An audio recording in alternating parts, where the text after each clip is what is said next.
বিরাট কোহলির রেকর্ড গড়া সেঞ্চুরিতে অবশেষে শিরোপা হাতছাড়া হবার প্রতিশোধ নিল ভারত। 2017 চ্যাম্পিয়ন্স ট্রফিতেই ভারতকে হারিয়েই পাকিস্তান করেছিল শিরোপার উল্লাস। এবার সেই পাকিস্তান বধ করে চ্যাম্পিয়ন্স ট্রফিতে হিসাবের জেট টানল রোহিত শর্মার দল, পা রাখলো আসরের শেষ চারে।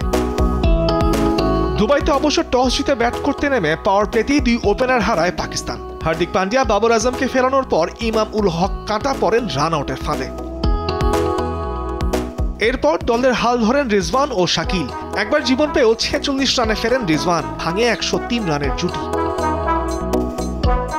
অপর প্রান্তে শাকিল তুলে নেন অর্ধশতক। শেষে খুশদির শাহের 38 রানে ভর করে স্কোর বোর্ডে 241 রান উঠতেই অল আউট হয় পাকিস্তান। কুলদীপ নেন ইনিংস সর্বোচ্চ 3 উইকেট।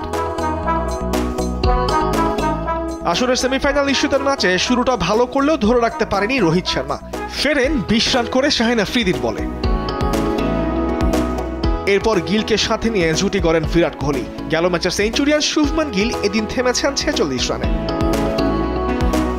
তবে অপর প্রান্তে নিজের নামের পাশে এদিন মাত্র 15 রান যোগ করতেই ওয়ানডে ক্রিকেটের দ্রুততম 14,000 রানের মাইল ফলক ছুঁয়ে ফেলেন বিরাট, তাও মাত্র 298 ইনিংসে। ম্যাচে শ্রেয়াস আইয়ারের সাথে 114 রানের জুটি ভারতকে নিয়ে যায় জয়ের বন্দরে।